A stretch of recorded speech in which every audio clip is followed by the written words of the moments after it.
my goodness, I'm so exhausted, but this is a story time. When I'm done, please tell me in the comment section if I'm a good storyteller, because I don't know how this video is going to go. This story is about how I actually got my finger, just one of my fingers, cut off. 2 years ago, I was working at a photo store, and as I was there, it was good. It was actually a good job because it's something that I love doing. I love taking pictures, I love editing. So it was actually great working at photo store.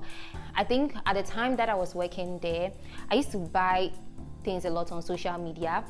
And if you know me, well, right now I hardly wear what actually caused my finger nearly getting cut.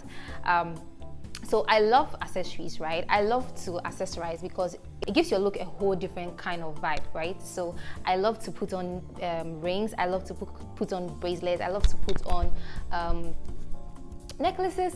I bought a couple of rings on social media, and then it was delivered to me, and then I tried it on. When I tried it on, it actually fit so well, but I actually struggled a little bit putting it on, and I took it off. But obviously I'm gonna wear it again. So the next time I wore it, this is where everything started. Like, my life just went from being happy to being sad drastically. So I put this ring on. I actually bought like, I think 3 or 4, and then there was one, it was kind of double. I'm going to put pictures here. And then I wore this ring. I just couldn't remove it anymore.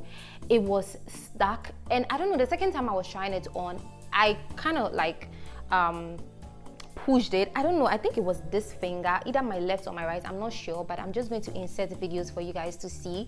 And then I couldn't take this ring off. I actually tried it on at work, yes, and then it was on till I got home. My colleagues at work tried to take it off for me. It was just not coming off. I went home, I tried a lot of things. They told me that I should try using shea butter, and then I should also try maybe oil or something that will make my finger kind of like slippery for the ring to come off. But I tried all that and it was just not coming off. I was just so sad, and my goodness, that night I cried because there was so much discomfort. So I just couldn't sleep that night. I spent that entire night trying to remove it. My sister was helping me out, and we were making sure that my mom doesn't see it, because she actually warned me that I like wearing rings, and she doesn't think it's actually appropriate to be wearing rings because you are not married. But I don't know, but I don't see anything wrong with accessorizing and putting on a ring as long as it's not on your ring finger. Well, that's just me. Do you have to wait until married life to be able to have a ring on? I don't know, but me, I love rings. Today I'm not wearing one because, well, I can't find it. Did I change after that experience? No, but let's continue with the story. So as I tried and I couldn't take it off, the next day I just couldn't concentrate at work. God, I just wanted it off my finger. And the person I bought the ring from, I called her, and then she was taking me through how I can take it off. She said just rub it, like let's just keep, but it was not coming off. And because I had put a lot of pressure on it, my finger was swollen, so it just couldn't come off anymore. And now we have to find someone to actually use something to cut the ring off.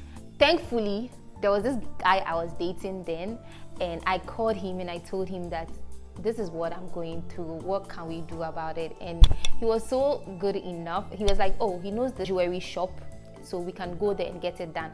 The ring is very thick, so having to cut it off, my goodness, I just didn't know what to do at that point. I regretted ever wearing that ring. He came and we went to this jewelry shop, and this man tried to see if he can cut it off, and he said the way this ring is very thick, he can't cut it. So he's referring us to another friend, and I couldn't go back home with that ring on my finger because I was sure that my mom was going to find out and things are going to be bloody at home. Not really bloody, but you know what I mean. African mothers and the way they react to all this, like, it's going to be a topic of the year if she finds out that I actually bought a ring on social media and I put it on, and now I can't bring it out. They are going to start making a lot of assumptions about spirituality and people buying things from social media and this could be spiritual, and maybe you know how African mothers are. She's going to say a lot of things. I just didn't want all of that. So we went to this place. This man said this ring has to be cut off, and the way it's very thick, it's going to take hours. That's when I knew that I so yeah, we started. Because it's aluminium, as he's trying to cut it off, it becomes hot, and I have to put my hands in water to cool it because it was hurting. And then he will continue cutting. I put my hands in the water to cool it off. It took like 2 hours to get that ring off my finger. I will never forget that day. The man who was actually cutting it off for me was very friendly. He was very like caring. He was kind. He kept rubbing my fingers. Then he would be saying, you know, sweet words to make sure that I, you know, just to make me feel better. And you know, we took 2 hours. Like, I'm sure it was even more than 2 hours to cut that ring off. And finally we got it off. We could see me. I was so relieved. It felt like something has been lifted off me. Like, hey, it was a very bad experience. But did I stop wearing rings? Did I stop wearing rings? No.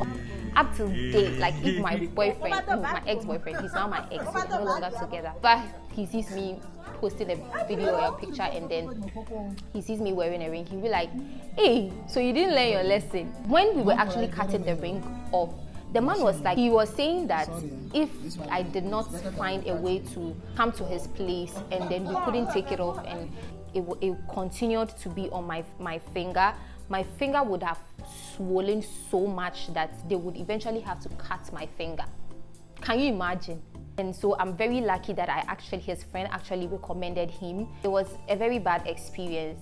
I still like rings. I'm still going to wear them, but I'm going to make sure that I don't buy ones that are very thick, and when they aren't like fitting, I shouldn't force it to fit. Tell me in the comment section, did I if you've ever experienced this, let me know. And if you've bought something on social media and you know it ended up like badly, like the way mine did, tell me in the comment section. Like, tell me your experience, and you know, let's just laugh about it. This is in the past. And yeah, so this brings us to the end of today's video. I hope you enjoyed this video. Share with me if you've ever had this kind of experience. I would love to hear. Until I see you guys in my next video, bye. Mwah.